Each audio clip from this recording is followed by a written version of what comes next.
Friends, welcome back to ಗೃಹಿಣಿಯ ಕಲಿಕೆ. Friends, ಈ ದಿನ ನಾನು ನೋನಿ ಫ್ರೂಟ್ಸ್ ಬಗ್ಗೆ, ನೋನಿ ಹಣ್ಣಿನ ಬಗ್ಗೆ ಕಂಪ್ಲೀಟಾಗಿ ಮಾಹಿತಿಯನ್ನು ಕೊಡ್ತೀನಿ. ಬನ್ನಿ ಹಾಗಾದರೆ ನೋನಿ ಹಣ್ಣನ್ನು ಸೇವನೆ ಮಾಡೋದ್ರಿಂದ ನಮಗೆ ಅದರಿಂದ ಏನೇನು ಬೆನಿಫಿಟ್ ಸಿಗುತ್ತೆ ಅಂತ ನೋಡೋಣವಾ. ಇದರಲ್ಲಿ vitamin C, biotin, folate, vitamin E, ಸಸ್ಯ ಆಧಾರಿತ ಫ್ಲೇವನಾಯ್ಡ್ ಹಾಗೂ ಉತ್ಕರ್ಷಣ ನಿರೋಧಕ ಗುಣಲಕ್ಷಣಗಳನ್ನು ಹೊಂದಿರುತ್ತೆ.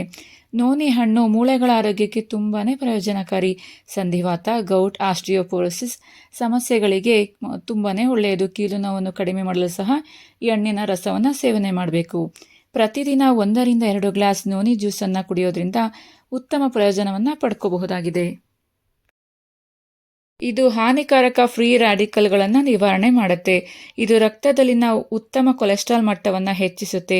ಅಪಧಮನಿ, ಬ್ಲಾಕೇಜ್, ಹೃದಯ ರಕ್ತನಾಳದ ಕಾಯಿಲೆ ಮತ್ತು ಇತರ ಹೃದಯ ಸಮಸ್ಯೆಗಳ ಅಪಾಯವನ್ನು ಸಹ ಕಡಿಮೆ ಮಾಡುತ್ತೆ. ಈ ಹಣ್ಣಿನಲ್ಲಿ ಪೊಟ್ಯಾಷಿಯಂ ಸಮೃದ್ಧವಾಗಿದೆ. ಇದು ಅಧಿಕ ರಕ್ತದೊತ್ತಡವನ್ನು ಕಡಿಮೆ ಮಾಡಲು ಸಹ ಸಹಾಯವನ್ನು ಮಾಡುತ್ತೆ ಹಾಗೂ ದೇಹದಲ್ಲಿ ರಕ್ತ ಪರಿಚಲನೆಯನ್ನು ಕಾಪಾಡಿಕೊಳ್ಳಲು ಸಹ ಸಹಾಯವನ್ನು ಮಾಡುತ್ತೆ. ನೋನಿ ಹಣ್ಣನ್ನು ತಿನ್ನೋದ್ರಿಂದ ಕ್ಯಾನ್ಸರನ್ನು ತಡೆಗಟ್ಟಲು ಸಹಾಯವಾಗಿದೆ. ಜೊತೆಗೆ ಇದು ಲೋ ಕ್ಯಾಲರಿ ಹಣ್ಣಾಗಿದ್ದು ಕೆಟ್ಟ ಕೊಲೆಸ್ಟ್ರಾಲ್ ಮಟ್ಟವನ್ನು ಸಹ ತಗ್ಗಿಸುತ್ತದೆ. ಜೊತೆಗೆ ಹೊಟ್ಟೆಯ ಬೊಜ್ಜನ್ನು ಸಹ ಕರಗಿಸಲು ಇದು ಸಹಾಯವನ್ನು ಮಾಡುತ್ತೆ. ತ್ವಚೆಯನ್ನು ಮಾಯ್ಶ್ಚರೈಸ್ ಆಗಿ ಇಟ್ಕೋಬೇಕು ಅಂದರೆ ನೋನಿ ಹಣ್ಣನ್ನು ಸೇವನೆ ಮಾಡ್ತಾ ಬನ್ನಿ.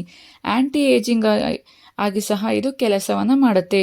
ನೋನಿ ಜ್ಯೂಸ್ನಲ್ಲಿ ವಿಟಮಿನ್ ಸಿ ಹಾಗೂ ಸೆಲೆನಿಯಂನಿಂದ ಕೂಡಿದ್ದು ಇದು ಸ್ವತಂತ್ರ ರಾಡಿಕಲ್ ವಿರುದ್ಧ ಹೋರಾಡಲು ಸಹಾಯವನ್ನು ಮಾಡುತ್ತೆ. ವಯಸ್ಸಾದಂತೆ ಕಾಣುವಿಕೆಯನ್ನು ಸಹ ಇದು ದೂರ ಮಾಡುತ್ತೆ.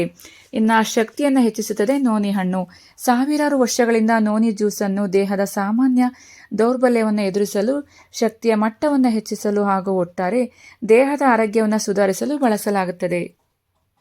ನೆತ್ತಿಯ ಕಿರಿಕಿರಿಯನ್ನು ಸಹ ಇದು ನಿವಾರಣೆ ಮಾಡುತ್ತೆ. ನೋನಿ ಹಣ್ಣು ಬ್ಯಾಕ್ಟೀರಿಯಾ ವಿರೋಧಿ, ಶಿಲೀಂಧ್ರನಾಶಕ ಗುಣಗಳನ್ನು ಹೊಂದಿರೋದ್ರಿಂದ ನೆತ್ತಿಯಲ್ಲಿ ಆಗುವಂತಹ ಇರಿಟೇಷನ್, ಕಿರಿಕಿರಿ ಅಂತ ಡ್ಯಾಂಡ್ರಫ್ ಅನ್ನು ಸಹ ಇದು ನಿವಾರಣೆ ಮಾಡುತ್ತೆ. ಒತ್ತಡವನ್ನು ಸಹ ಇದು ಕಡಿಮೆ ಮಾಡುತ್ತೆ. ಜ್ವರಕ್ಕೂ ಸಹ ಮನೆಮದ್ದು. ನೋನಿ ಜ್ಯೂಸ್ ಆಂಟಿವೈರಲ್ ಪ್ರಾಪರ್ಟಿಯನ್ನು ಹೊಂದಿದ್ದು ಇದು ಕೆಮ್ಮು, ಜ್ವರ ಹಾಗೂ ದೇಹದ ನೋವನ್ನು ನಿವಾರಿಸಲು ಸಹ ಸಹಾಯವನ್ನು ಮಾಡುತ್ತೆ. ಈಗ ಕಾಮನ್ ಆಗಿರೋದು ನೋನಿ ಫ್ರೂಟ್ಸ್, ಏಕೆಂದರೆ ನೋನಿ ಜ್ಯೂಸನ್ನು ಕುಡಿಯೋದ್ರಿಂದ ಮಂಡಿ ನೋವು ನಿವಾರಣೆ ಅಂತ ಎಲ್ಲ ಕಡೆ ಸಹ ನೀವು ಅಡ್ವರ್ಟೈಸ್ಮೆಂಟನ್ನು ನೋಡಿರ್ತೀರ ಫ್ರೆಂಡ್ಸ್. ಸೊ ತಡ ಮಾಡಬೇಡಿ, ನೋನಿ ಜ್ಯೂಸನ್ನು, ನೋನಿ ಹಣ್ಣನ್ನು ನೀವು ಕುಡಿಯೋದಕ್ಕೆ ಸ್ಟಾರ್ಟ್ ಮಾಡ್ಕೊಳ್ಳಿ ಫ್ರೆಂಡ್ಸ್. ನಿಮ್ಮ ಆರೋಗ್ಯ ನಿಮ್ಮ ಕೈಲಿದೆ ಅಲ್ವಾ. ಹೀಗೆ ನನ್ನ ಗೃಹಿಣಿಯ ಕಲಿಕೆ ಚಾನಲ್ನ ನೋಡ್ತಾ ಇರಿ ಫ್ರೆಂಡ್ಸ್. ಮತ್ತೊಂದು ವಿಶೇಷವಾದ ಮಾಹಿತಿ ಜೊತೆ ನಾನು ನಿಮ್ಮನ್ನು ಭೇಟಿ ಮಾಡ್ತೀನಿ. Thank you for watching. Thank you.